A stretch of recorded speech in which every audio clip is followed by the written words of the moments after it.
You really love someone, it's hard to let them go. You took another person like that you ain't even know, and now that person missing pages cause of hoe. How could you? We slow won't do you no good, no matter how good. No, this a fairly odd flow. I just wish my God broke and show his face. This is a story y'all wrote in this missing page. How could you? We slow won't do you no good, no matter how good. Say this a fairly odd flow. I just wish all my focus show their face. This is a story y'all wrote in this missing page. How could you? We slow won't do you no good, no matter how good. No. This a fairly odd flow. I just wish my God broke and show his face. This is a story y'all wrote in this missing page. How could you? We smoke won't do you no good, no matter how good. Say this a fairly odd flow. I just wish all my focus show their face. This is a story y'all wrote in this missing page. You got cops killing niggas in this missing page. Regular old white folk killing niggas. How could you? We smoke won't do you no good. And niggas killing niggas, you feel me? That don't make no sense. This is a story y'all wrote in this missing pages. It's just missing pages. How we in the same neighborhood? Beefing with each other over a block. How could you? We smoke won't do you no good. Robbing each other. How could you? We smoke won't do you no good. Slaves in this white man kingdom. How could you? We smoke won't do you no good. And it's so good. Hit the weed and hope it pass by the next day. Shoot, it might not be the next day. They gotta sleep. It's hard out here. It's time we wake up, especially in Palm Beach. Straight up. All right, Shalom is real. Y'all know what it do and what it is. We back up in this bitch. I'm Captain DeGauga, boy, with my main man, Officer Cabal Kata on the ones and the twos. And this is Sharpen the Sword Radio. All right, another episode, man, going down. Let's see, we got a couple of announcements.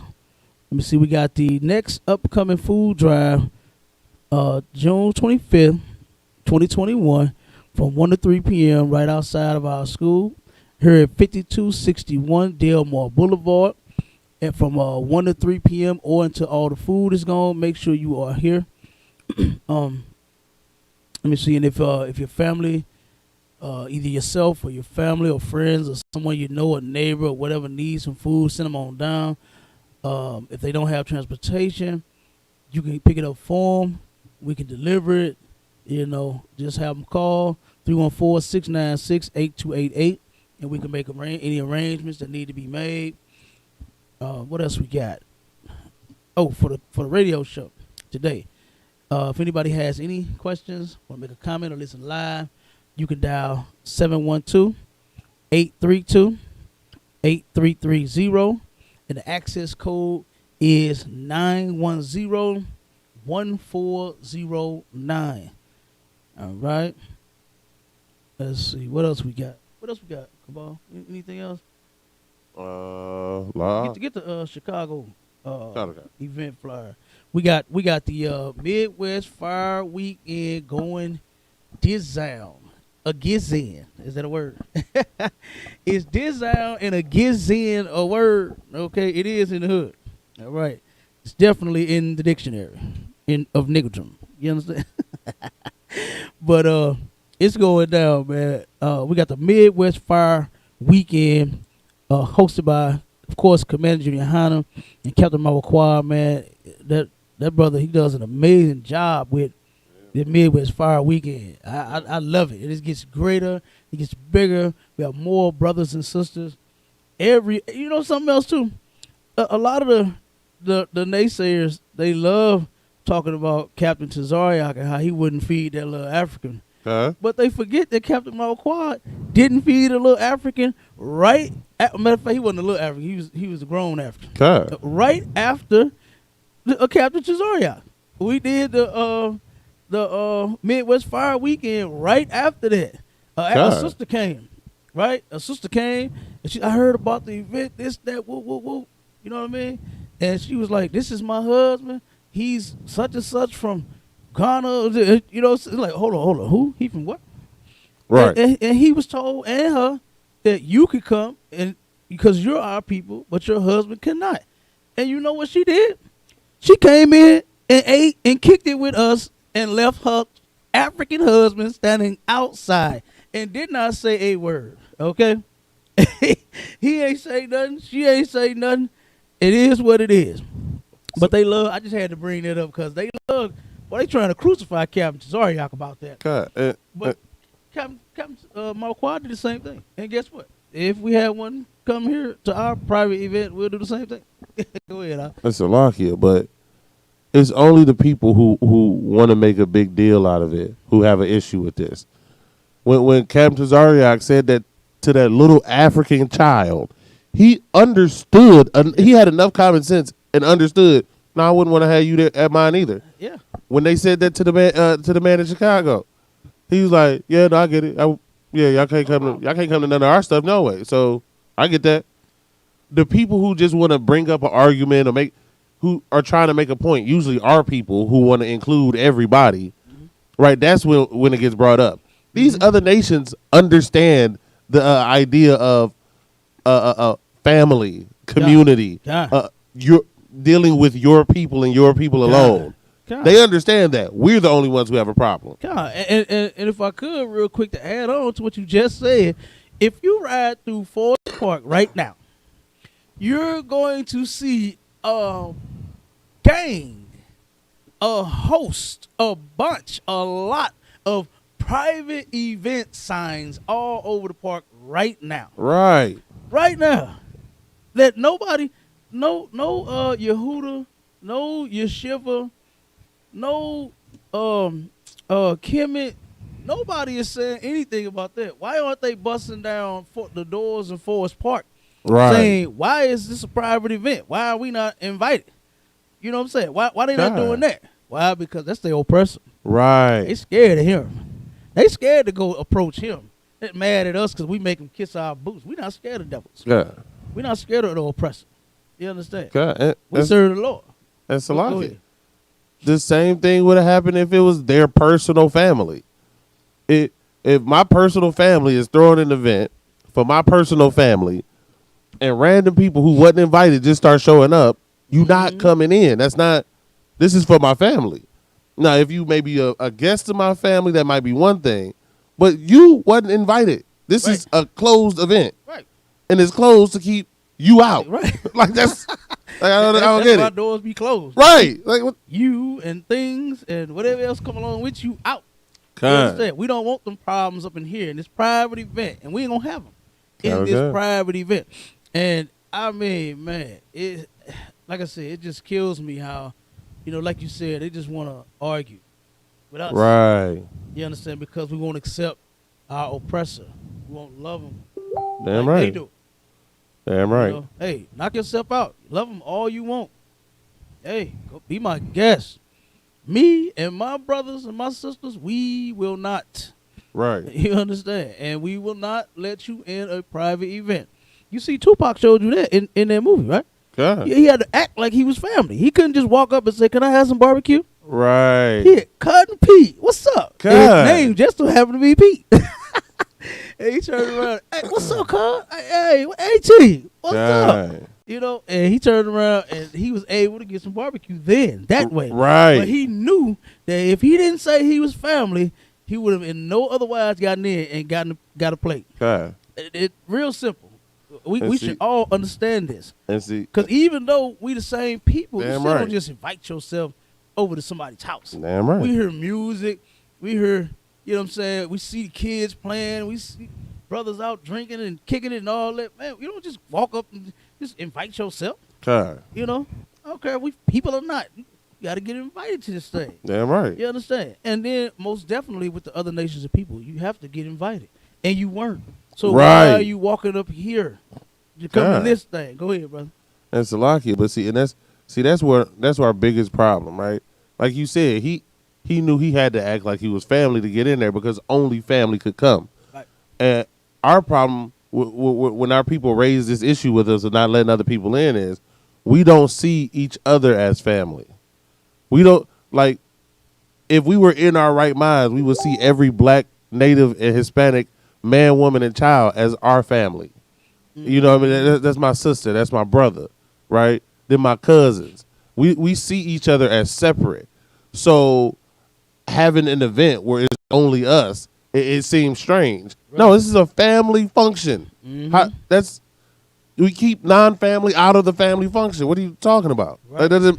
But our people have a problem seeing each other as family, right? We're quicker to accept and want to be around our oppressor than accepting our own people as that's my family, that's my kin. Those are the people I need to look out for. You know, those are my brothers and sisters. God, absolutely.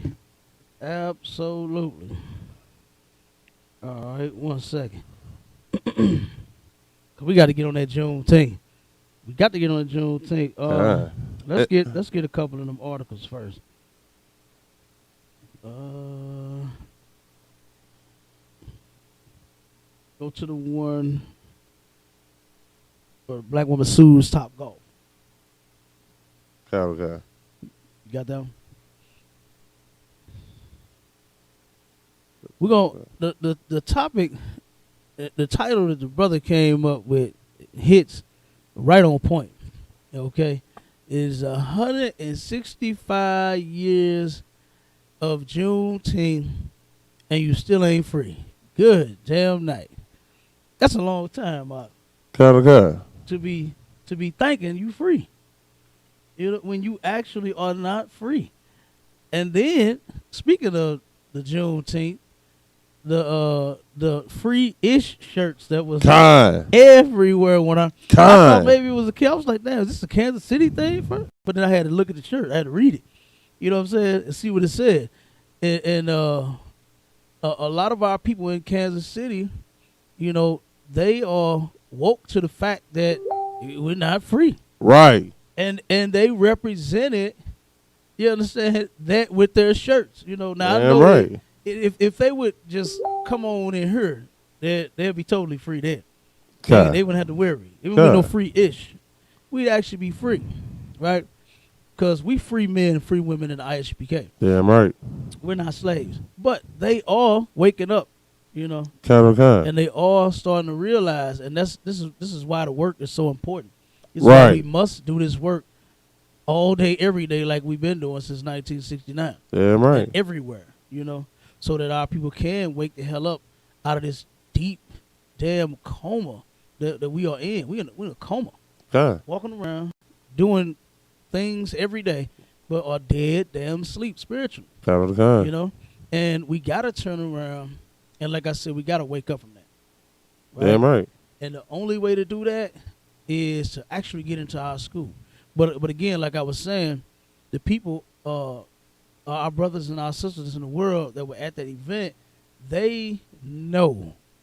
Because they, like I said, they brought it with them and had it on their backs. And was letting everybody know that we not free. Damn right. Even though the Juneteenth celebration is supposed to be about us being free, we're not free. Right. We're free-ish. You know what I mean? Like, all they did was just freed the slave and took the shackle off his feet and his hands and put it on his brain. Damn right. So now you don't even try to run. You just get up and you go on about your everyday life as if everything is normal. You don't even know that you're a slave. Go ahead, brother. That's Salakia. It's that Christianity. That's that shackle.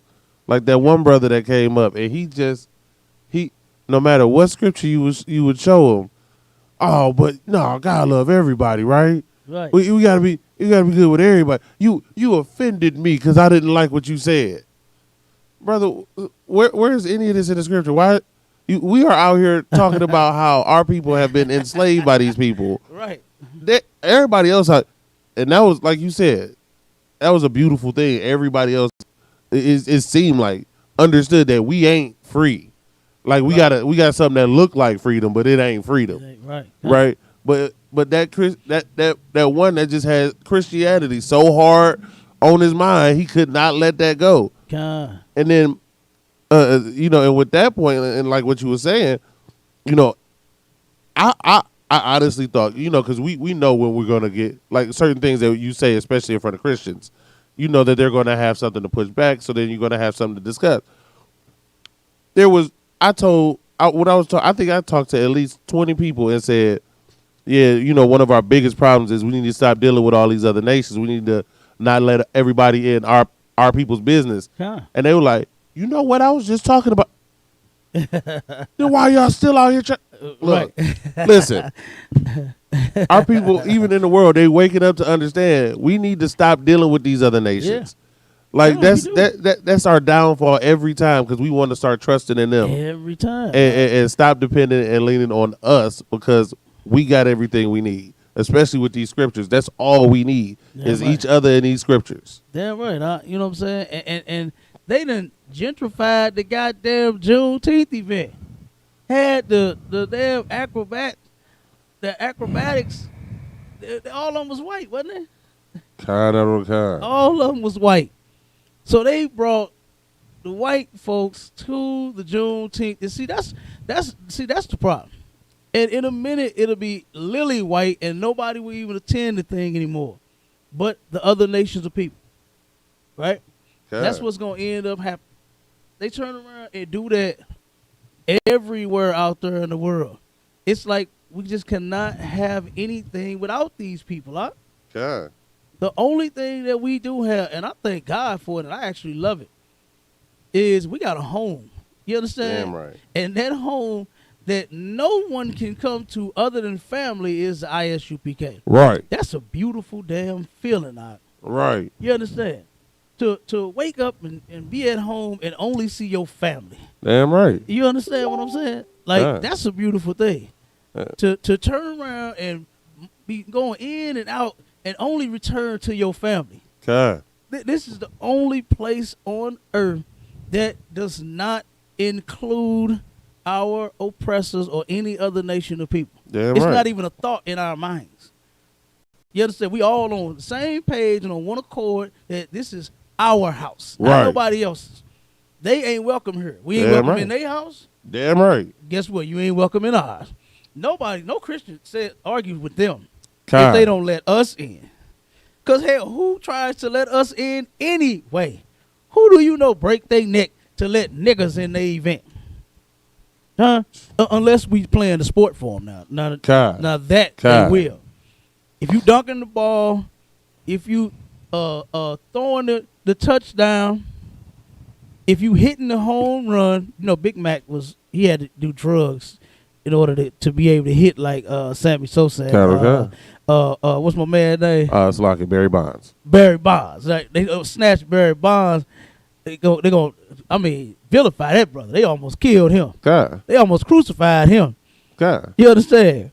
For him overtraining, but then Big Mac was on dope the whole time, and then they put him in the Hall of Fame immediately. Right. They immediately put him in the Hall of Fame. They didn't even waste no time.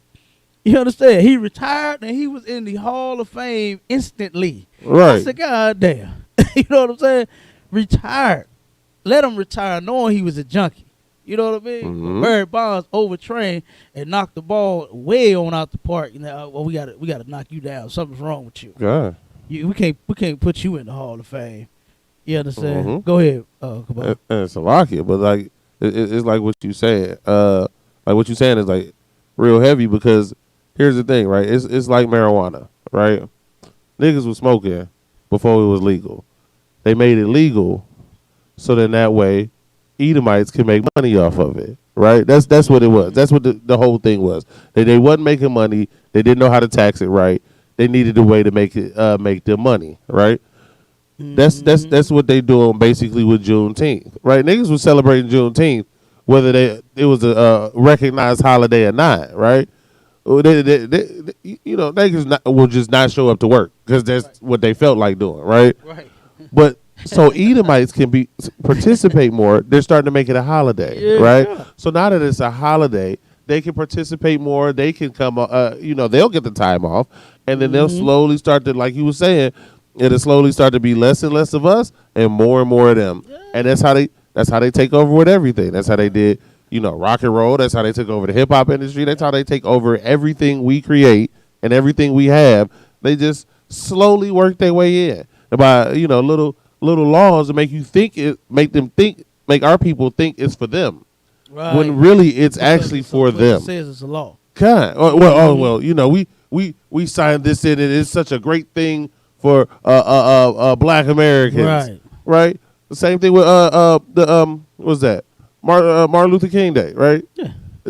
Go to them events. It's mostly them. Why? Because Right. they made it a Yeah. law and they made it a holiday for them. They ain't make Yeah. that a holiday for you.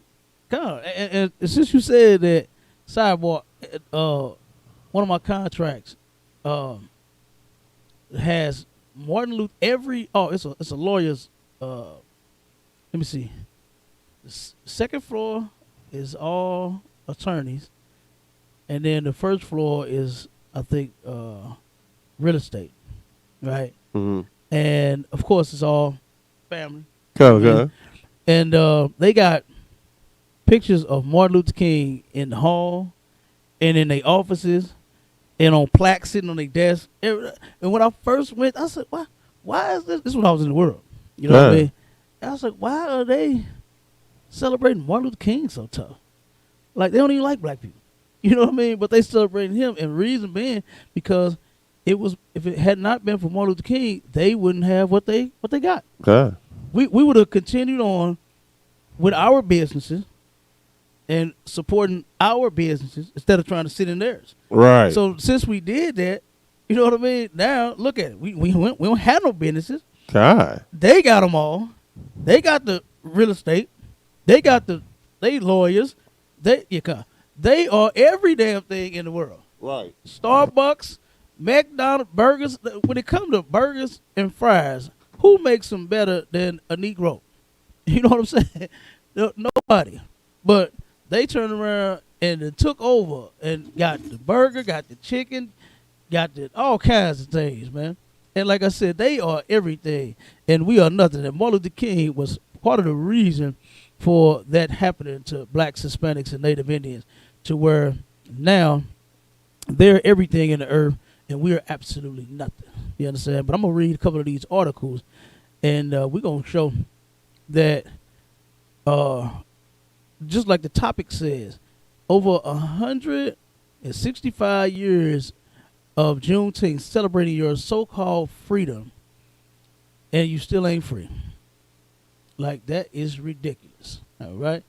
But let's go with the first article. It says, Black woman sues Top Golf, alleges supervisor called her whoopee and other racism.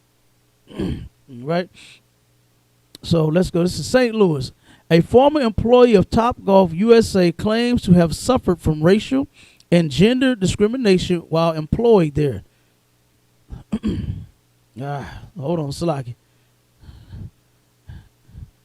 These pop-ups, the article just disappeared. 1 second. Okay, there we go. All right. Neri N. Dodson filed a complaint on April 21st in the Circuit Court of St. Louis County against Top Golf USA Chesterfield LLC, which removed the case to federal court on May 28th. According to the complaint, Dodson, an African-American female, began working for Top Golf USA in June or July of 2018. Dodson was then promoted to an events position in September 2018, and then team lead in February 2019. Dodson allegedly spoke to Human Resources in April 2019 about experiencing racial issues. Dodson alleges that she was called whoopee by a supervisor, and she deemed the remark offensive. Absolutely, it was offensive. You know what I mean? Anything that they say, you know, whenever they are not calling you by your name, it's offensive. You could take offense to that. Know that they mean something slick by it, right? Okay, then it says, Dodson alleged that she also mentioned it was her belief that black associates were disciplined more often and with stiffer punishments and were more likely to be sent to the bays with black guests. So here it is. This is everywhere. This isn't just in this place at this Top Golf. This is everywhere. We're disciplined more. We're treated rougher. We get shown no respect. That's how they do us. And this is everywhere. This is not like this has just occurred in this place only. This is everywhere we are. We get no respect. They turn around and don't not have your sticker on your car. I've seen devils ride around with no plates, none at all, and I still see that same car riding around today. But if a brother or a sister, the temp tags, all they had was the money to get them temp tags, so they could try to go to work a little bit. And once some things had expired, they ain't had the money because the sales tax is quite a bit sometimes on these cars. And they turn around and can't afford the sales tax and get pulled over, get a ticket, get towed, and some every damn thing else. But our oppressor turns around and gets nothing. And sidebar, this is off topic, but one night when I was slaving, I turned around and ran into a devil that had beat his wife. His wife was out cheating on him. And he turned around and beat the dog snot out this white woman. Had beat her so bad she was on the stretcher.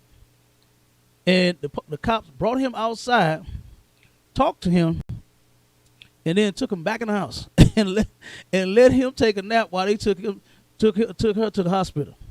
You know, so it's always, and I just brought that out just to say how she was saying that it's stiffer punishments for us than them. And I'm not saying that I agree with no brother beating on this woman. You understand? Just saying that in these cases, of anyone it is, it doesn't matter. They get a slap on the wrist. They get caught with drugs, man, they let them go. Oh, Billy, why are you still smoking? Come on. Does Angie know about this? You understand? That's how they do them. Because they love their people. But us, oh my God. Like the brother that they turned around and he had it's a small urn, okay? They got tiny little small urns where you can wear on like a chain. Put it on a chain. The brother had one of those in his car. And his daughter, his deceased daughter, okay, he kept the ashes from his daughter and had it in that urn. And they turned around and told him, yep, he tested positive for cocaine. And they was going to arrest this brother over some ashes, and he spazzed out on the police. You know? Now, how cruel of these people, man. You understand? Ashes and cocaine don't even look alike. But guess what? They tried it. Why? Because it's you. Because it's you. It's always stiffer punishments. And it's always, you know, more discipline and more disrespect when it comes to us. Because we are the undesirables in the earth. All right? Then it says, Dotson alleged that after going to HR, the supervisor made comments to other co-workers stating, don't want to make too many jokes and have someone go to HR about it in direct retaliation. Dotson alleged that she then complained about the comment to the director of operations and nothing was done. Nothing is ever going to be done. He going to continue to harass that sister as long as they could. It will continue to retaliate and mock and do everything else to her the whole time they're there. Because they say, you know what? I can get another you. You come and go. But him, we're going to keep him. Because that's their family. That's their people. And they don't want to go and make him upset because he's fooling with a naker. Because he's harassing a naker. Because he's racially profiling or whatever else, racial remarks and statements and comments to a naker. They don't care about us. All right? Then it says, Dotson alleges that the workplace was filled with racial tension. That's every workplace. That's every last one of them, including a white employee telling black employees it was better for him to handle the white crowd, and a white male telling a black female to settle her ghetto butt down, according to the complaint. Man, like, these people are really ridiculous. And this shouldn't be strange by now. This should be like normal. You understand, in this place, because this is what they've always done. They never respect you. They always think it's better to deal with white people because what? They love their people. That's their family. You are not. So here you come with your loud self. You turned up. You understand? Twerking, whatever else you might have been doing. And he said, settle your ghetto butt down. You know, and this is the only people that they do this to. Don't get it twisted. They don't tell Africans to settle their African butt down. They don't tell the Arabs to settle their Arab butt down. They don't tell the Chinese to settle their Chinese butt down. You can sit and karate chop all day long. You can sue young and chop suey all day long, and the white man ain't gonna say a word to them. But they will say something to us. Okay? Then it says, Dotson alleged that other associates used profanity in the workplace, as she eventually was demoted from team lead for using profanity. Dotson alleged that on other occasions, a manager made sexual comments about her breasts. Dotson alleged that she filed another complaint with HR after reopening in June 2020.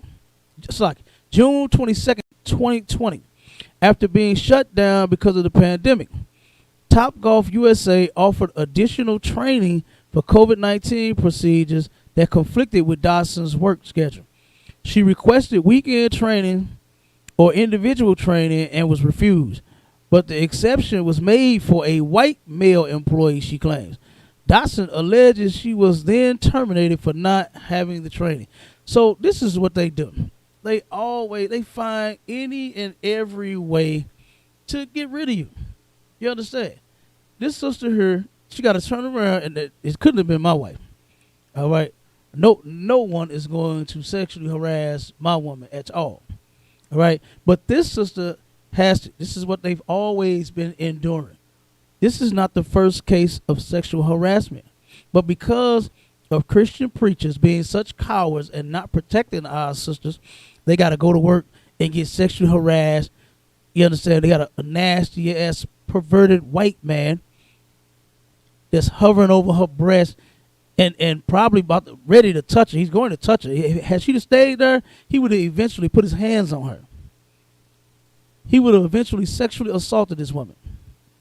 And then he said she has to hear all this other stuff on top of that. And this is every job, man.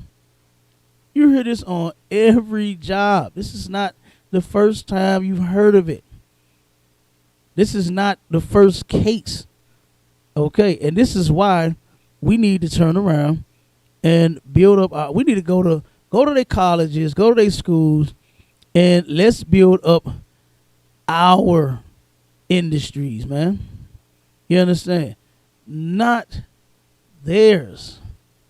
We don't need to build up their industry. We need to build up our own. We need to take and build up our own industries. We need to go to get their degrees, and then we need to turn around and build our own warehouses, our own hospitals, our own schools, our own everything. We did it before, and we could do it again. All we got to do is just separate from them. That's all we got to do is separate from them, and we'll have it going on. All right? I'm going to read the next article. This is something that that our people has to know and understand, is that weed that they are passing to legalize it and stuff like that, it's not for you to turn around and be blowed out of your mind, be so high, and you understand, stuff like that, and get the munchies. It is to keep you weak. Drugs make black and Hispanic and Native Indian men and women weak. Sin makes black, Hispanic, and Native Indian men and women weak. Makes you weak. It makes you so weak that what you come up with terms on your own, such as to each his own. You know, hey, I'm doing this, so hey, he doing that, so hey, whatever you do, that's what I do, this is what you do. That is what it is. Why am I worried about what somebody do when they own privacy of their own home and all that kind of nonsense, man. You know, when it comes to us sinning against God, we should be worried about it, because that's the reason why we're here. That's the reason why we're in captivity. This is why, you know, we're having celebrations like Juneteenth, and then we're truly not free. This is absolutely why. And it's even in the Bible, to where if you sin against the Lord and there be any error in this people, then the other nations of people will have their way with us. And the heathens know that. The other nations of people know that. This is why we got to turn around and come back home. This is why the ISUPK is telling you what to do. Commander General Yohana is telling you what to do. And he's been saying it, and he's been saying it, and he's been saying, we're going to keep saying it. You have to obey God. There's no way around it. Your job ain't going to get it. Your looks ain't going to get it. Your kids ain't going to get it. Your food stamps, your wicket, your welfare, your townhouse, your acres of land, your farm, whatever you got, your car, it ain't going to cut it. Nothing in your education. A lot of our people think being educated is really something. When, yeah, our people are the most educated on the earth.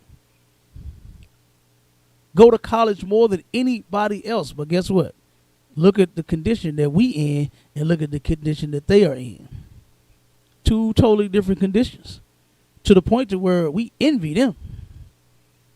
We envy them, want that position so bad, but just don't understand what he went through in order to get it. He robbed and murdered every damn thing and everybody in order to get that position. And then you wonder why preachers end up the way Eddie Long did, because they do the same thing that the oppressor did. They follow his path and his ways.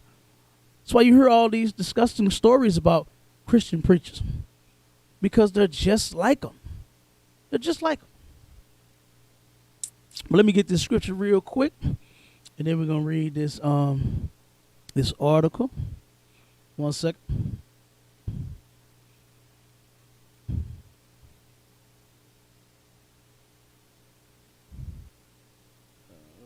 Okay.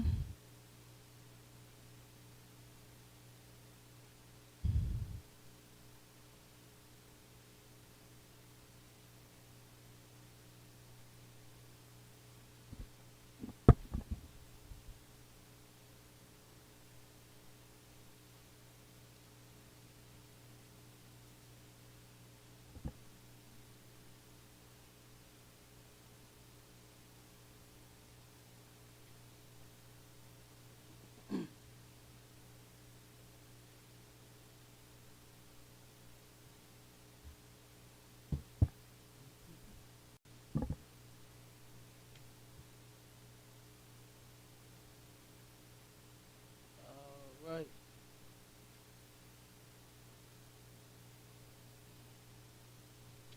Yeah, almost 1 second. We're gonna go to Judith chapter 5 and verse 20.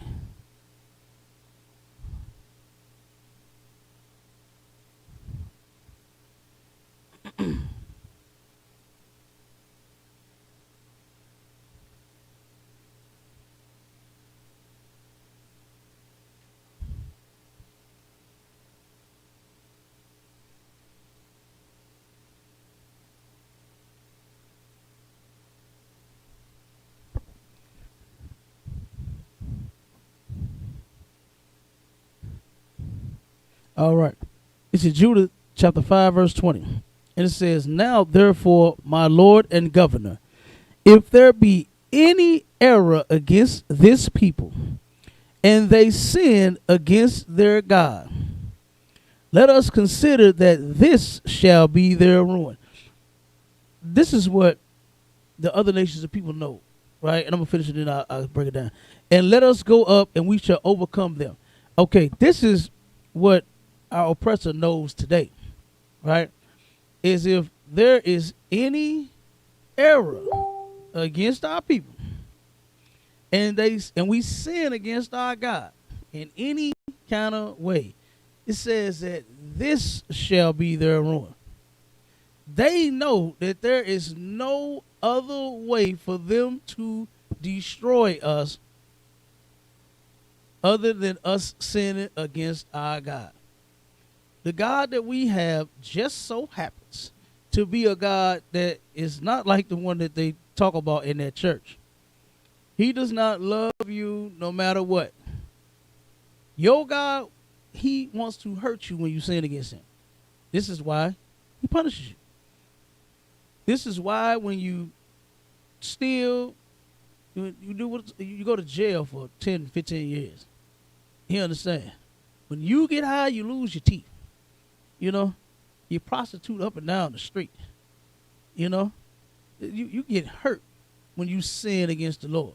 And the other nations of people know this. They know that they can't touch you any other way. That's why I don't understand why you just, for the life of me, why you just do not turn from them wicked ways and stop getting high, stop sleeping with whores, stop celebrating Christmas, stop doing the things that God hates, and start keeping his laws, statutes, and commandments. And the other nations of people would not be able to touch us. We would be on top then. We would be on top and they would be on the bottom. I don't know about you all, but I'm tired of seeing my people on the bottom. They would not be, we would not be getting murdered by them, by the police or their regular civilian, and then they get to go home. But us, we get to mourn and cry and march up and down the streets for justice when they murder our children, when they murder our brothers and our sisters. That's all we get is a good march. That's all we get is a good show. But them, nothing happens to them. All right. Now, then it says, I'm going to read 21. But if there be no iniquity in their nation, that's talking about sin. There is no iniquity, no sin in this nation. Now, I didn't say one or two now. In this nation. This is why the ISUPK is pushing for the nation of Israel to come together. Nobody else is doing it. Everybody else is still stuck on being individuals. Everybody else is still in their group and they're a black activist of some sort, this kind of way and that kind of way, and everybody's doing their own thing. And we have been doing that for a long time, man. During the time of Martin Luther King, there was so many different organizations out there. You had your more popular Black Panthers. You know, you had Martin Luther King. You had Malcolm X, you know. But there was so many different organizations. I mean, a bunch of them. And our oppressor, the white man, he knows that. He knows that division amongst us is going to turn around and, well, we'll be all over the place. Religion, okay? Amongst us, even within the religions, they divided. Even within the religions, black people are divided. It's ridiculous. And they know this. But if there be no iniquity in this nation, let my Lord now pass by, lest their Lord defend them and their God be for them, and we become a reproach before all the world. See, this is what the oppressor knows. This is what the so-called white man knows, that he'll be the reproach. The Lord had already prophesied in the Bible that he was a vagabond. He would be like what you see, white people walking around bombing with a sign talking about homeless, please help, God bless you, and all that nonsense on that raggedy piece of cardboard. That's how all of them would be. They would all be like that. We would be on top. The way they do us, pull up on us and shoo us away from their car once we get to asking for $1. That's how we would do. Hey, get away from my car. Before I had to wash it again with your filthy behind. That's how we would be. You understand? It'd be the other way around. And that's how things need to be. Like the Bible says, I saw slaves on horses and princes walking the ground. Servants, like it says servants, I'm paraphrasing. Servants on horses and the damn princes walking the ground. And you can find that back in when the white man would be riding on his horse, we had a black man pulling it, you understand, in the front of it. That's what that's talking about in the Bible. That's a prophecy of that. And here it is, same thing today. Servants is on horses. They sitting on high. They got it going on. And we on the ground. And the only thing that's going to change this is for us to obey our God. That's what's in the Bible. And the other nations of people know this. This is why they work day and night to keep us under their foot. This is why they're passing these laws right here. Okay? This is not to help you. It's a sin to get high and smoke anything of any sort. And they are passing bills to legalize that dope so you can smoke. Okay? It says House passes marijuana legalization bill and sends it to Senate. And this is in Hartford, Connecticut. Proponents of legalizing the adult use of marijuana in Connecticut dodged a threatened veto on Wednesday, advancing a revamped bill that Governor Ned Lamont supports by a narrow vote in the House of Representatives. The much-debated proposal now awaits final legislative approval in the Senate. Connecticut's time has finally come, said Representative Stevens Staffstrom, Bridgeport County Chairman of the General Assembly's Judiciary Committee. We take the next step as this chamber in recognizing the war on drugs has failed us and the criminalization of cannabis was the wrong course of action for our state and for our nation. Now, they only see this now because, hell, they've locked all of you up for you having the dope. They locked all of you up for you having the drugs. Now, you know what? We realized that it was the wrong thing to do. Oh, my God. We locked up so many Pookies and Antoines. It was wrong. Now we're going to legalize it. And that's not to help you. It's not to help your pain that you claim you got. It's not to help your cataracts that you claim you got and them bad eyes of yours. It's not to help you do. It's to help keep you a sinner. To keep you weak. This is why they passing this. Now they're starting to come out with articles. I just read this one last week to where they claim that now the money from your weed is going towards educational purposes, to send you to college, to send you to school, to buy you books. When they got money to buy books, the school gets money for every single thing that they need every single year.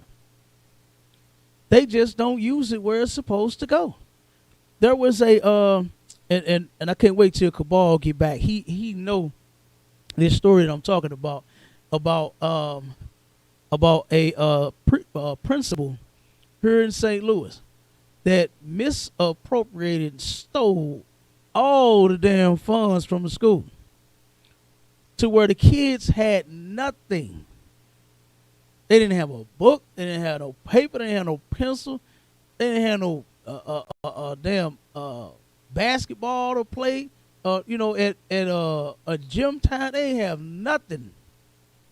And this cat stole, I forgot how many millions of dollars it was. But this white principal wiped that school out. That's what they do. That's what they do with every program they offer us. They wipe it out. They wipe it out so we can't benefit. But they got the money. They got it. They get it. But they just do not use it and spend it on us. They could care less about our education. They don't even give a damn. Hell, some of the schools still don't even have earn. They don't even care if you pass the hell out in them things. Some of the buses that our kids are getting picked up on still don't have air. Like, how the hell do you even make that bus knowing that in the school time, it's going to be hot as hell? How do you not have AC on? For the driver as well. Damn, the driver could pass the hell out.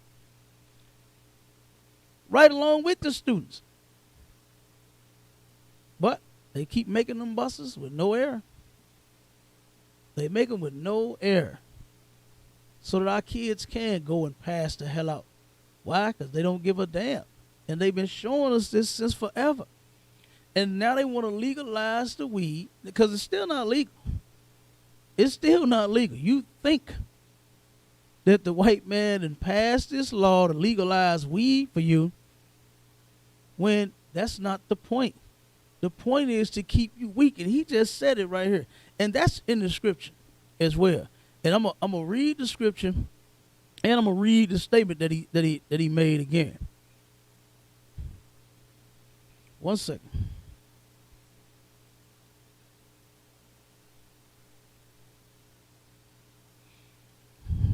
All right. Now this is Psalms 55 and verse 21. It says, the words of his mouth were smoother than butter. And this is talking about our oppressor. But war was in his heart. And I'm gonna read the statement that was made again. All right. It says, now this is from Connecticut's Representative Stephen Stratford, right? This is the county chairman. Okay. He says, we take the next step at this chamber in recognizing the war on drugs has failed us. It hasn't failed them. The war on drugs did exactly what they wanted it to do. The war on drugs was them, our oppressor, white people, flooding our community with crack and heroin. That's the war on drugs. That was the war right there. And they won. They won. They're not talking about shipping it from Mexico to over here. Because they're the ones that's shipping it from Mexico to over here. They're not talking about shipping it from China to over here. Because they're the ones shipping it from China to over here. They are the ones doing it. Okay? And the war on drugs, it did not fail them. You got to understand what the scripture is saying about our oppressor. And see, the problem is you're a Christian. You don't believe that this is talking about the so-called white man. That's one reason why you have a problem with understanding who you are dealing with and who you are up against. Okay? It's because you got to turn around and understand that the way they talk, right, the things that they say, it's something behind it. They're not genuine people. Okay? Let's get that understood. White people are not genuine people. They're not genuinely kind. They're not genuinely loving. They're not genuinely caring.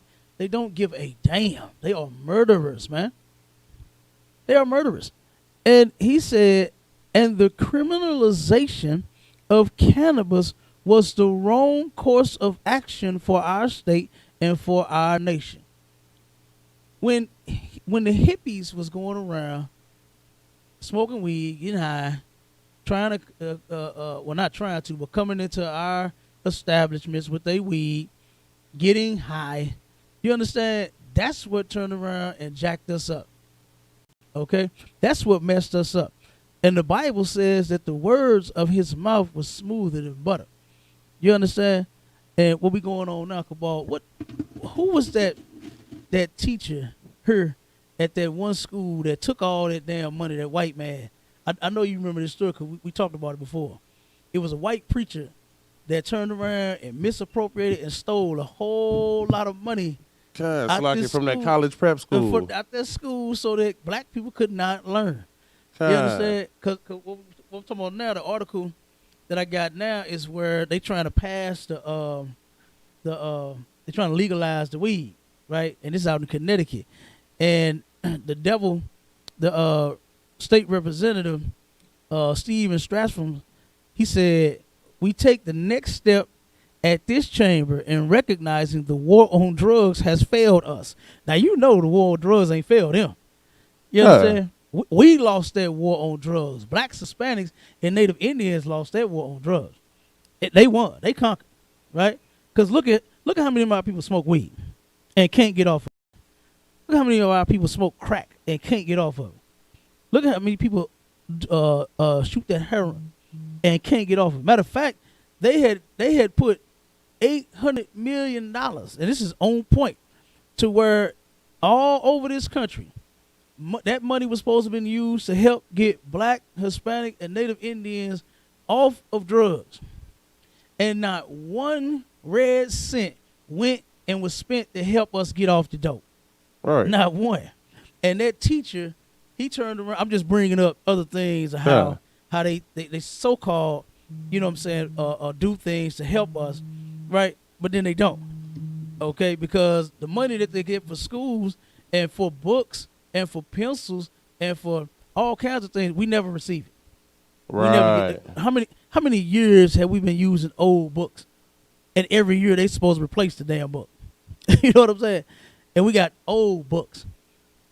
And every year they get money to buy new books, new material. And the money never gets spent in our community. But you go out in their neighborhood, oh my God. The books look like they got a glass cover on them. You understand?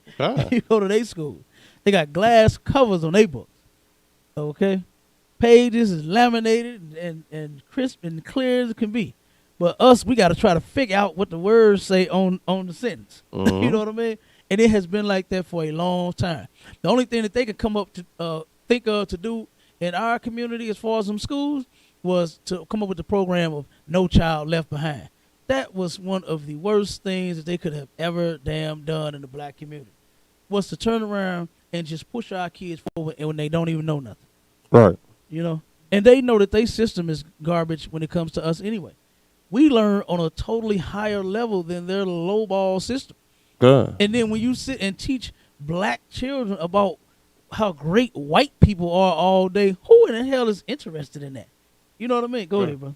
That's Salakia. But it is a well-known fact that the school system, the way they are set up now, were set up to cater towards white girls in specific, right? The way they have classes, the time length, what's expected during classes are catered towards white girls, which makes it easier for so-called Black girls because they're still girls, so they have some of the same mannerisms, but it makes it so that it's almost impossible for young Black boys to actually flourish in that type of system. Like the entire system is set up so that we fail. Like I don't know how many times we have to keep explaining this. Everything in this system is set up for our failure, right? So even in the educational system, you know, when they forcing our people through it because they don't know nothing, it's because they haven't taken the time to actually teach them anything. And then like you were saying, you know, I'm pretty sure like I know a couple of the books I was reading when I was in school was books that had my mama name in them from when she was in school. You know what I mean? Like they that old. Right. You know what I mean? You still using the same books, the same outdated materials and things like that.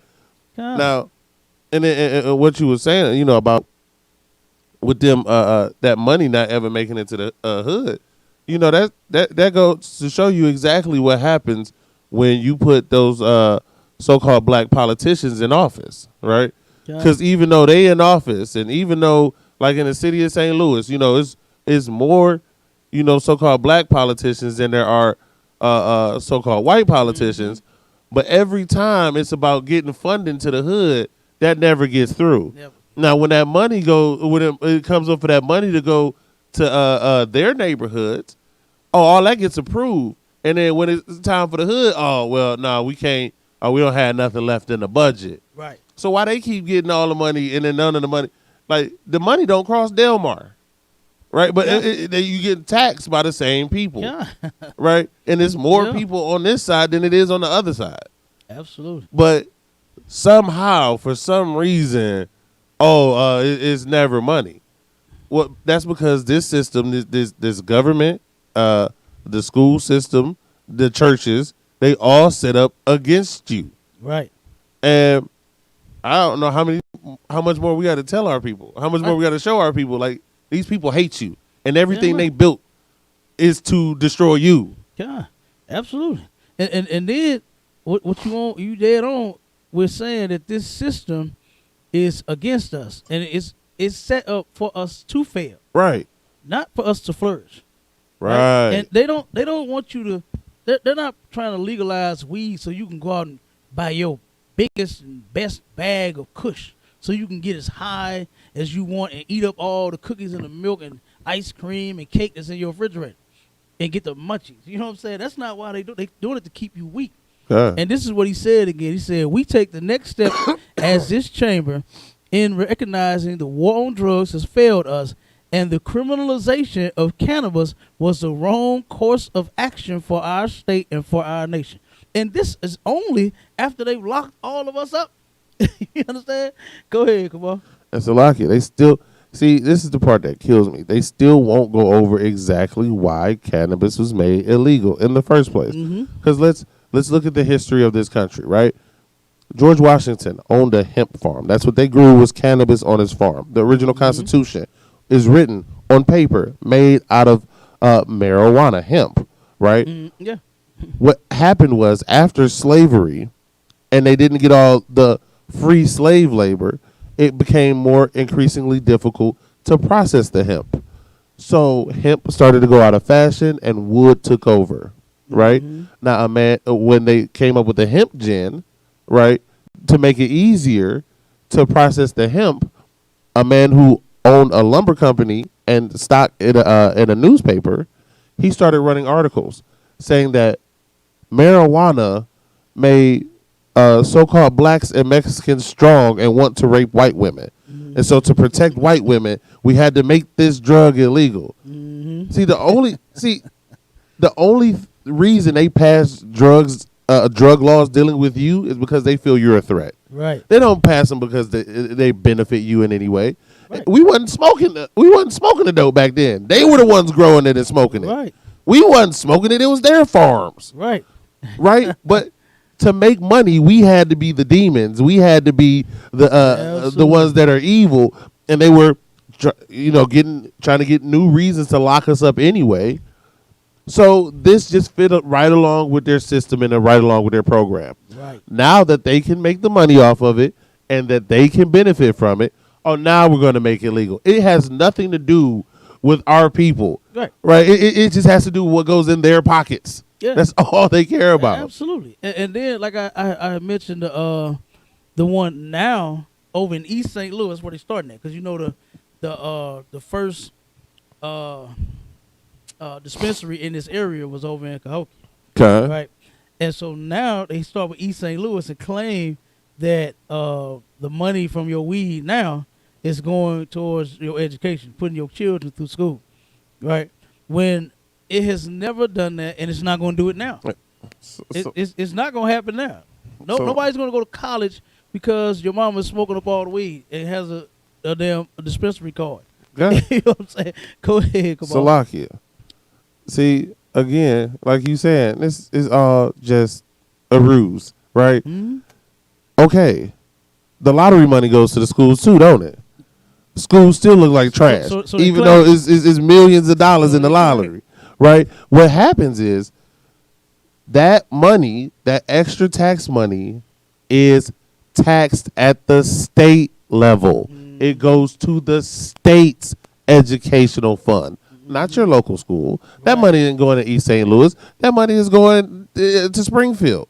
Yeah, that money is going into the middle of the state where they live on their farms. Like, that's where that money's going. It's going to go towards education, and not your education. You still go. Your area still gonna look like trash. Okay, and that's the thing that they don't understand is that the state decides on who gets the money. Right. And they might put a couple $100 and buy some paper. You know what I mean? Okay. Do something small. Paint the gym or something like that. And they say that it went toward their education. Yeah. Pave the parking lot. They can do that. Right. They can actually pave the parking lot at the school over in East St. Louis, and that money went toward education God. because the money was put in the school. And then they said, "Oh well, the school decided that we needed to fix the holes in the parking lot and pave it, so we would have a nice place to park." and that's money spent on education. Right. And they do not get it. They'll hire a damn assistant for one or two of the classes God. and say that the money went toward education. But then, like you said, the material is still old and outdated. Children ain't learning a goddamn thing. You understand? No way. So here you go, just lying, saying that the money is going to get put into that East St. Louis school or any other school because you're getting high. God. You understand? Drug money goes into the pockets of the drug dealer, Damn right. not into no education, them center or school or no other purpose. Okay, go ahead, come on. And so, Lakia, another reason why they saying this is so that they don't see decline in usership, right? Because what happens is generally when they legalize something, the usership goes down, Right. not up. When they say it's legal to smoke weed, less people tend to smoke weed, right? Because it loses the allure, right? It loses I'm gonna start because it's forbidden, so it loses that allure. So to try to get people interested, this is going to help education. Oh, so it's legal and it's going to help education?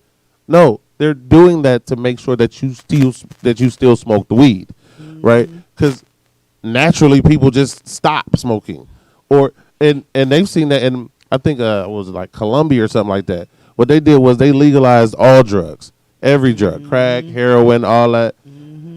And all of the numbers dropped overnight, and their rehab numbers started going up because people felt less afraid to go ask for help because they didn't think they were going to go to jail for it. Right. And so they were like, oh, we made it legal. Now nobody's doing it. So when they make this legal because they want to get the money, they still want you to keep doing it. Right. So they have to put something nice on it. Like, oh, there's going to be a scholarship. This is going to help your children. Right. If you are high all day and sitting on your butt and not staring at the TV or going to Jack in the Box for the munchie meal, right? Like that's the only purpose is to make sure you keep smoking. Yeah, absolutely. That is so disgusting, man. Just the thought of that. To where, okay, well, if I just sit and smoke and get high, then my son or my daughter can go to college. That is terrible. And they know that destroyed people such as blacks, Hispanics, and Native Indians are going to follow just that. And do whatever the hell they say. You know what I mean? They know that they're going to do whatever they say because they're the masters and we're the slaves. And so the master said, as long as I get high, my kids can go to college, I'll just sit back and smoke. I'll lie and say I got cataract. I can't see. Start doing all this when they get in there, walking around, bumping into people, claiming that they need to smoke. Claiming that their leg hurt. You know what I mean? Go ahead. That's a lock here. There's no reason that you need to smoke anything ever. Like, okay, if you need it for medicinal reasons, that's one thing, and you're not smoking it. You're taking the prescribed amount in a form that was prescribed by your doctor for that specific reason. Does it relieve pressure behind the eye for cataracts? Yes. Okay. You don't got to smoke it to do that. You can take a little dropper of it and be done. But people like smoking. People like pulling it, lighting it and pulling in that smoke and blowing out smoke rings and having their little accessories and right next to where we was set up for the Juneteenth. They were selling that whole tent was just selling weed trays. That's what that was. Those trays. They said baked and THC and those were weed. You put all your little accoutrements on there. You got your hitters and your grinders, and you put all that on the little tray to keep it in one plate. That is, that's what people enjoy. Like if you were just going and getting a prescription filled and taking your prescription and not operating heavy machinery and staying in the house, like that's not the fun part. Right, that's what you're doing it for. It's because it's fun, not because you need the actual THC for whatever illness you got. If you got back pain, guess what you do? You go take your back pain pills and you lay down. You stay in the house. You don't have a party with your friends taking back pain pills. Like that's not what you do. I thought I ain't even gonna lie. I'm gonna tell you what I thought it was. I thought some little kid had made some kind of artwork, was doing. You know what I'm saying? They had all them silly little cartoon characters on everything. God. That's what I thought it was. La. They was just maybe selling the kids artwork or something. You know, La. little crafts. Good night. God. So you went over there. I ain't go over there. You know what I'm saying? Well, I know they stopped you and was talking to you. You debating everybody left and right over there. I seen that, but I'm just saying. I know you ain't gonna get you a weed tray. I know that. You know what I'm saying? But no, I didn't. That's what I thought when I saw it. I just thought that's what that was. I thought that was somebody, kid, just drew and painted and made something. La. And good night. You know I don't smoke. You understand? Yeah. You know I don't smoke. I ain't know nothing about it. Yeah. Damn, that's disgusting, man. Like, that's all we can think of. It's like you said, it's what people like.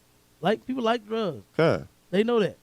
They know that our people like drugs, man, and they keep putting it on us, and they allow us to continue to make weed trays and arts and craft weed trays and every damn thing else.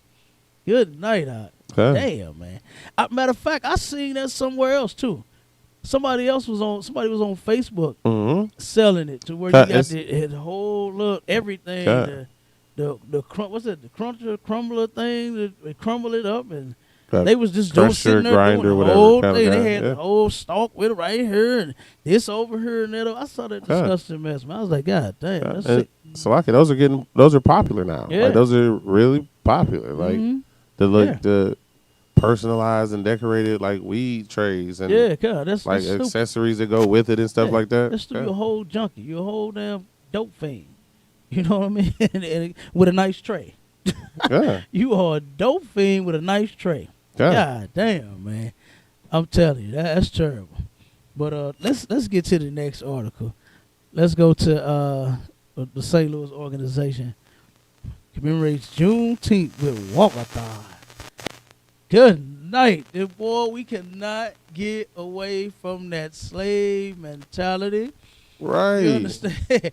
We think we're going to march our way right on into the kingdom of heaven. What's that song? It's like it when the Saints go marching in? And when the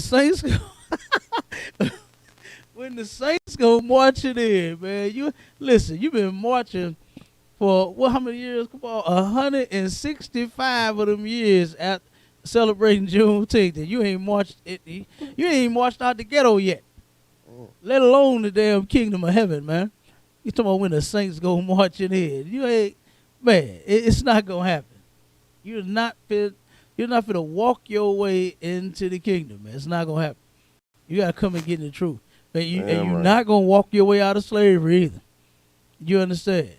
You was bought here on a ship, and you was shackled, and you still shackled to this day. You just can't see it. Right. They just cannot see the shackle.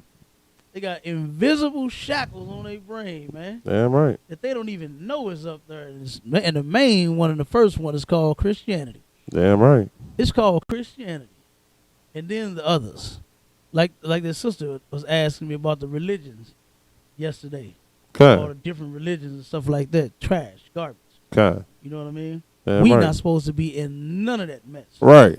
You know? Did you see the Black Panthers? Sitting over there in the cut, quiet as could be. Not doing a thing. How they out here for the people? But did you see the ISUPK? Oh boy. Damn right. Took over the event. Damn right. And Officer Q, get that brother a hand, man. That brother picked that spot. I was about to, I was like, nah, I don't know about this one. You know what I'm saying? But I rolled with him on it. I rolled with my brother. I said, you know what? Let's set it up. And then it turned out we took over the event. Damn right. The ISUPK took over the event. They could not wait to come over there. You see everybody? You see the response we was getting? We wasn't getting them, them normal Christian responses. Right. You know what I mean? We wasn't getting those. We was getting, can I take a picture of this and y'all? And because I believe, give me a flyer. And can I get one of them? That one brother, he stopped us when we came from the daiquiri spot. He said, man, I've been waiting to catch y'all, man. Because he turned around and saw it. He said, brother, I've been studying. He said, but I'm like one of them lost people, man. You know, he said I can admit to that I'm lost and I'm trying to find my way. But I've been hearing this and hearing that, and you know, said that we, you know, said got the brother in the right direction. He said, man, I'm telling you, I'm coming, brother. Damn right. I want to get with y'all so bad. And the brother, you know, we had to, you know, correct him on a couple of things. That's to be expected because he's in the world. He don't totally Damn know. right. He admitted. He Damn at least right. admitted, and he said that he heard some of the things that we teach, and he was like, man, I believe that, you know. And the brother, we had a excellent rapport from the crowd, man. Yeah. You know, go ahead, bro. That's a lucky, like you saying though. They were definitely hungry out there, right? Like they knew that the Christian church was a sham. They knew that they couldn't be dealing with these other nations. And as soon as we started talking to, and as soon as a bunch of them just saw us, they was like, "I've been waiting on y'all. I've been looking for y'all." Yeah, that one brother did. God, the slim little brother. God, they was just running up. Like, God, he did. It's like we had just gotten a bunch of new flyers, and we walked out of there with nothing. I know. Yeah, all the flyers. Hey, y'all ain't got no more flyers? All right, can you just write the number down or something? Right. You just give me another? Like right. Like our people are sick and tired of the garbage that they've been fed. Right? We're smarter than what we've been labeled as, and our people are just done. This is how you can tell that we need to be about this work, right? Because this time is obviously short, right? It's this. We ain't got much time left. Our people are waking up at an alarming rate, and yeah, it's time to do the work, right? It's time to be about your father's business, right? Yeah, and we can't keep going and walking and marching and doing that same old garbage. It's not working. It never worked, and it never will work for us. It'll work for them. Right. It'll work for them. Stop Asian Hate took 5 seconds. Man. A literal 5 weeks and his laws passed. Right.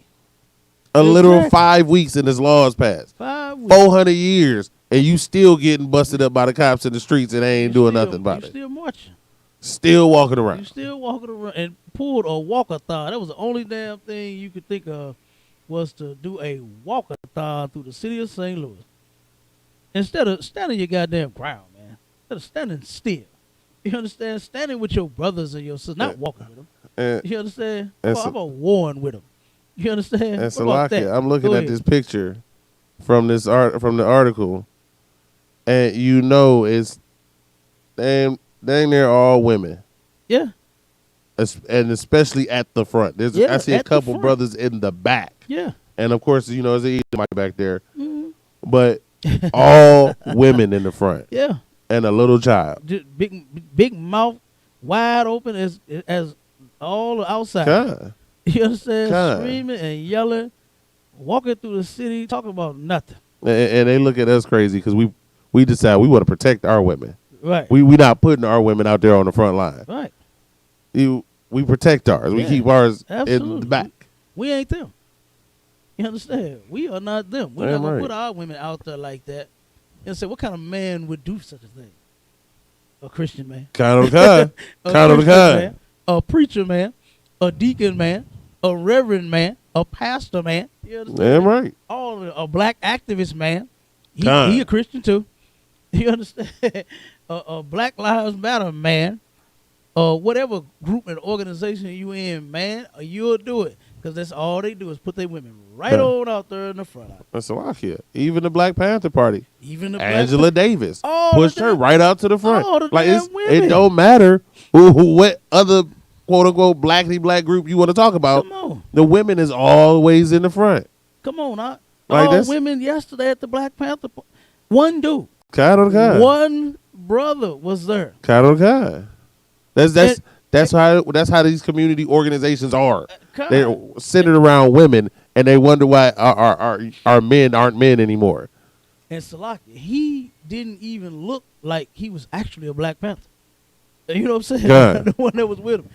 He looked like it. I didn't see it. I only saw the shirt on the sister. Salakia. Go ahead. That was his rib camp he was at. And it probably was his rib camp. You heard me? It was his rib set up. Probably. Okay? But look, we don't do that to us.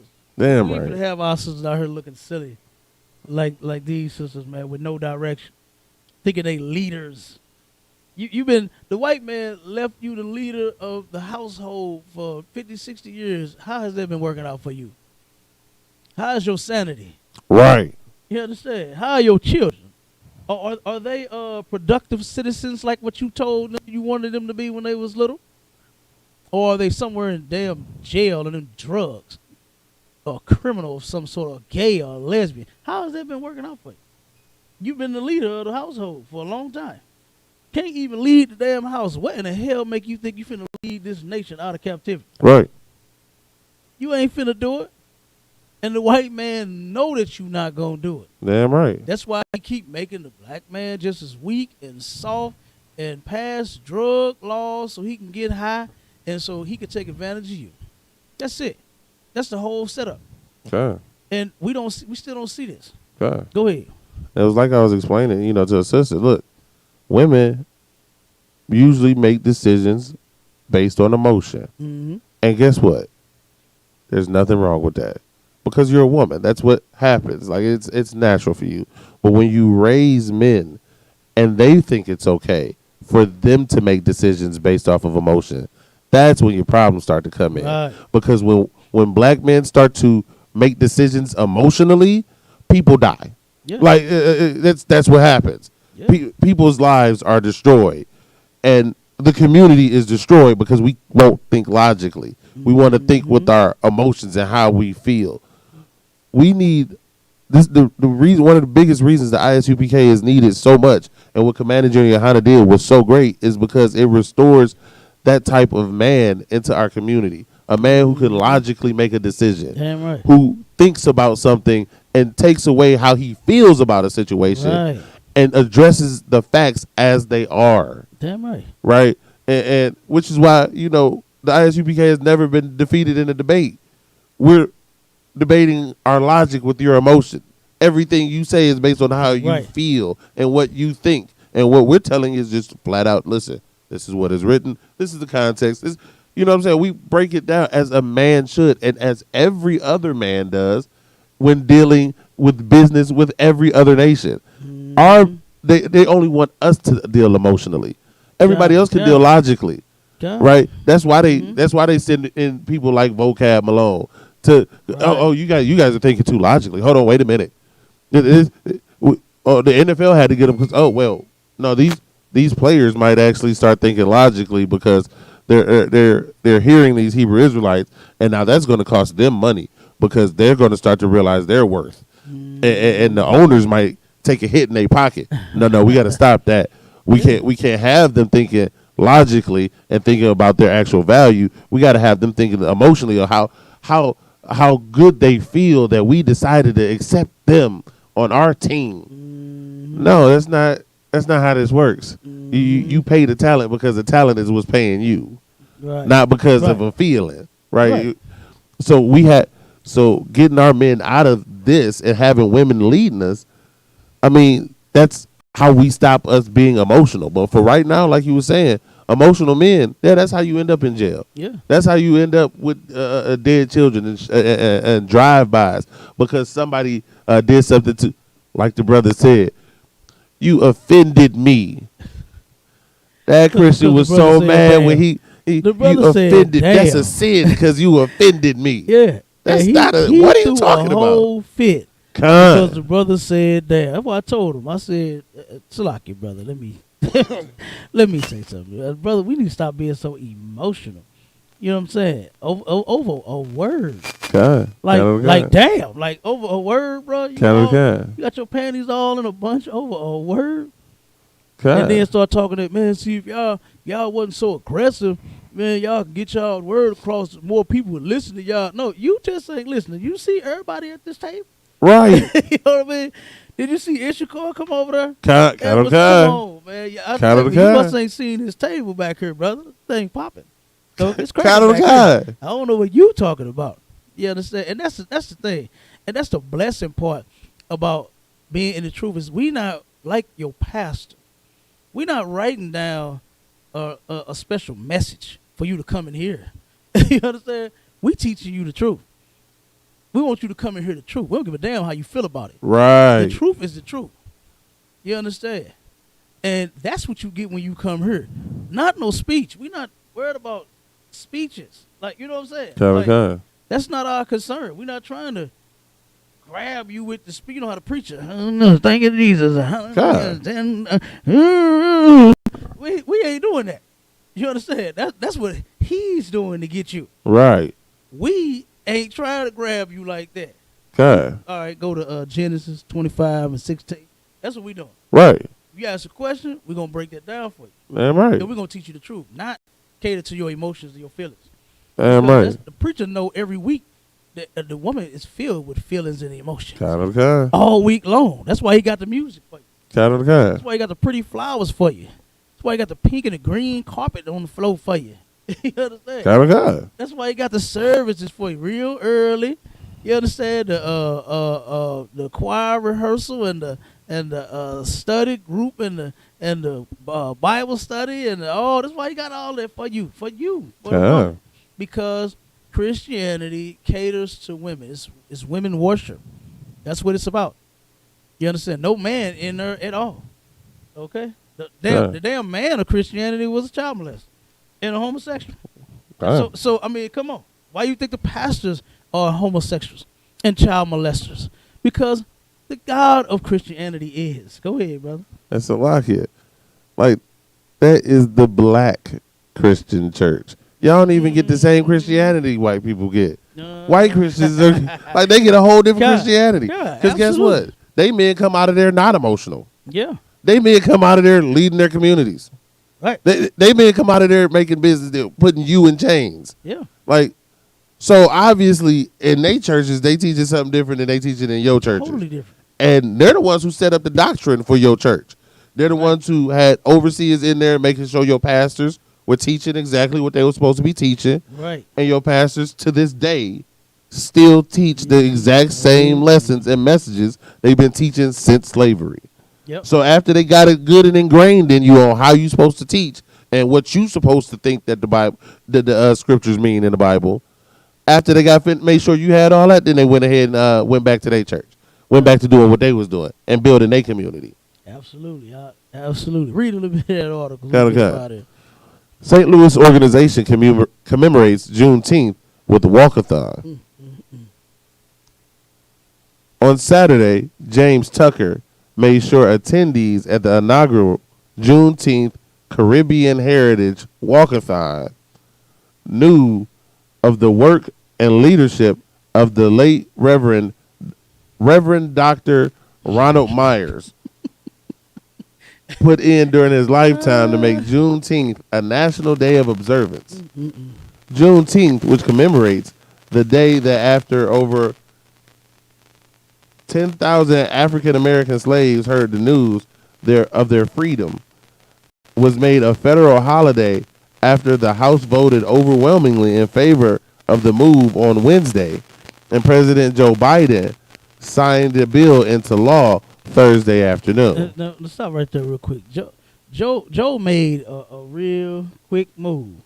You understand? He is getting real strategic with his tactics. Joe Biden is okay. Donald Trump shook you up. Donald Trump had you woke to the point to where you knew that white people hated black people. You knew that with Donald Trump in office. But now, with the first black vice president woman and the white president coming together, joining forces, and they had their hands together like this in their pictures, they was holding hands, they together, right? You really think you done made it. So now Joe is finna rock you back to sleep. And here it is, these Christians want you to know that, the work of the Reverend, Doctor, Bishop, and Deacon, and Pastor, and Reverend, and Bishop, you understand? You turn around and want you to know all about Christianity. And that Joe Biden said, you know what? Let's make it a holiday right now. Let's declare this thing a holiday today. It passed today, holiday tomorrow. So that you can celebrate Saturday, right? But what our people do not know is that he is simply another rockabye baby. That's it. God on the God. Here's to put you back to sleep. Rockabye baby. Wait a minute, hold on. Rockabye nacre on the treetop. That's what Joe Biden is to do. God. To put you back to sleep. To make you think, like you said earlier. They do these things, make laws and pass and holidays and do this to make you think it's about you. God. But it's not. It's really not. And that's the only thing that we got a goddamn holiday.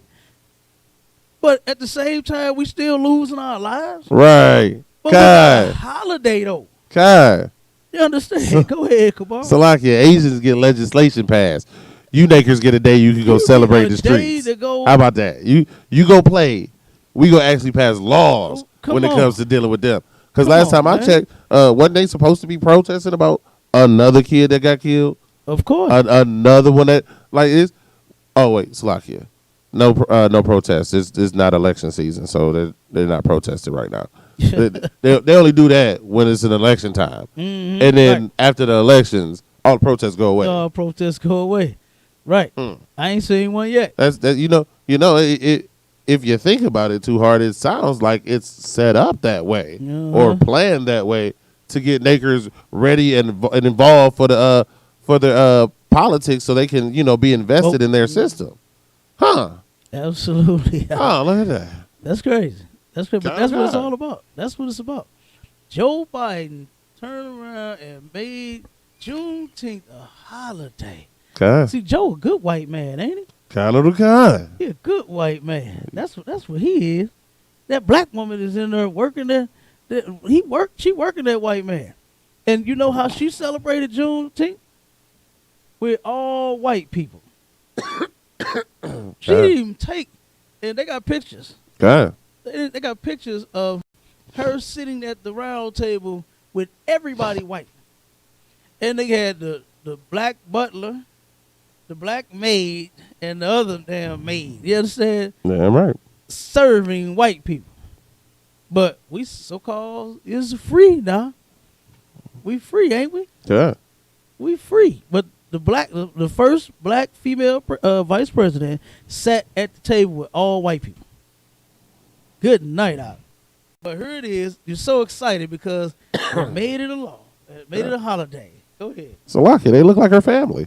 That's why she sat at the table with them. That's exactly what it looked like. Considering she, that he was Dutch. It looks like her family. What are you talking about? Absolutely. You know what I'm saying? Hell, my man Cedric the Entertainer got a holiday here. And nobody even gives a damn about that. You understand? Nakers don't even celebrate Cedric the Entertainer Day. But turn around and celebrate Juneteenth as if we free. Now, ain't nothing wrong with us coming together and kicking it and having a nice time. And even coming together for that day, right? And for that purpose of blacks being so-called, not being so-called, but being emancipated. Not so-called free. That's what I'm saying. Being so-called free. We've been emancipated to where just a change of ownership goes from one person to another. That's the only thing that has happened, is that first we was enslaved under that Confederate flag. Now we slaves up under the American flag. Right. Simple as that. That's the only thing that changed. Okay, but we still not free. Like the shirts that everybody had on in Kansas City said free-ish. You know what I mean? Go ahead, brother. And Salakia, I just want to make sure we understand too. No, it was under that British flag first. So there's just because the Edomites over there might seem nicer, and you don't remember them Edomites over there, they still had us.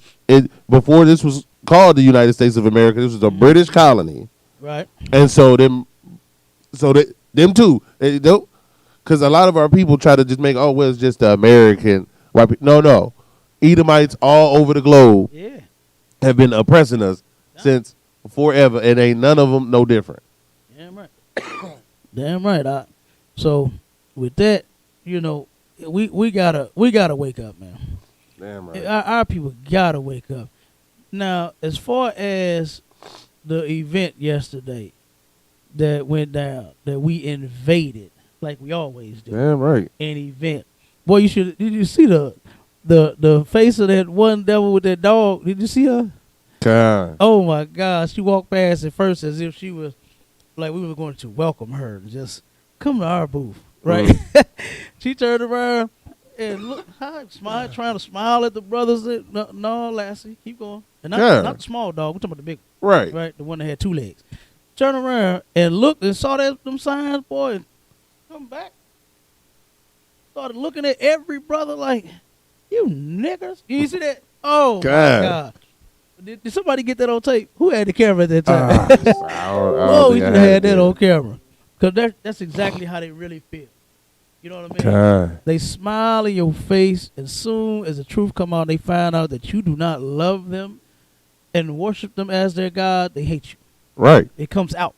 They can no longer tolerate you. As long as you're a good slave now. God. As long as you, it's with the legalization of weed and you high, they with you.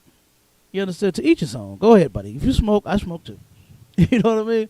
But the moment you against all of that, and you with Commander Junior Hunter, and you in the truth, and you serving the Most High, you understand? And guess what? It's lights out.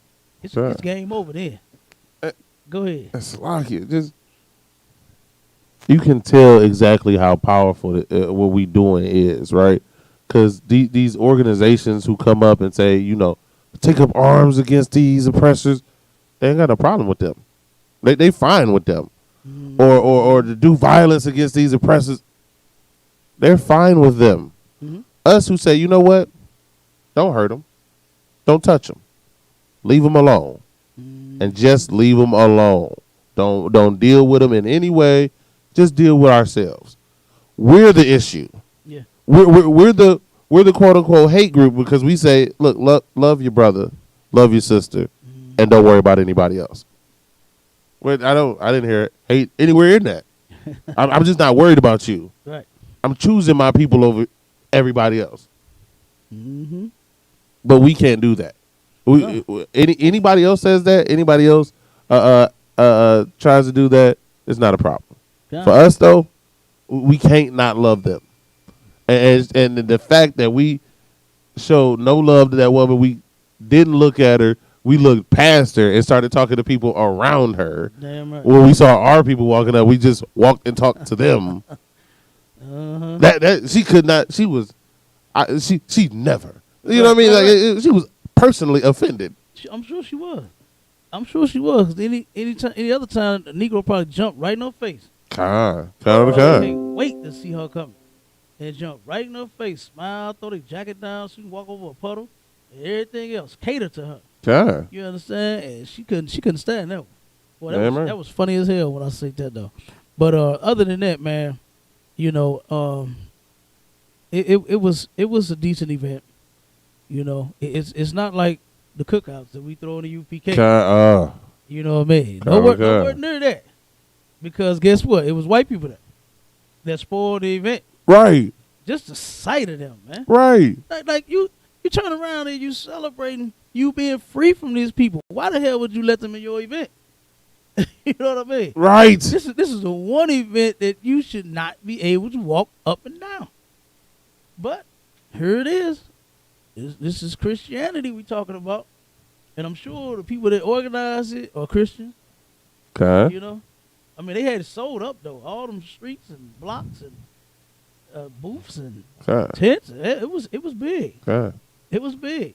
But they had the oppressor all through it. And some Hamites. I seen some Hamites. Where is Captain Tazariak when you need him? You understand? To tell them, you see that sister's truck, that food truck? The one that got they got the daiquiri bar. They got the restaurant on the other side, and then they got the food truck too. Did you see, man? Hey, see, had Captain Zariak been manning that, them Hamites wouldn't have got none of those dogs. Damn right. You know what I'm saying? But and that's just they got a pretty good business. You know what I mean? I forgot the name of the Papa somebody's dogs, something like that. Whatever, name.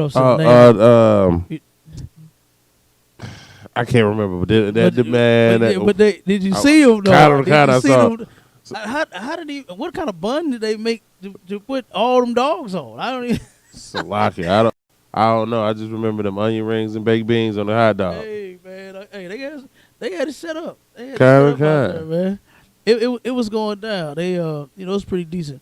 But like I said, man, the thing about it is including our oppressor. Right. And after a while, one or two more, it'll be all white. Damn right. All white damn Juneteenth celebration. God. It's gonna be the masters celebrating them just simply emancipating us. Right. And then it'll be no more Juneteenth celebrations, man. But thank God for Commander Junior Hanna and the ISUBK. Damn right. Because in a minute, we ain't going to be celebrating nothing but Passovers. Right. Feast of Purims. Feast of Unleavened Breads. You understand? They're going to be the only celebrations that you go and cookouts everywhere. Damn right. All of the most high holy days and cookouts. All right? And with that, shalom, Israel.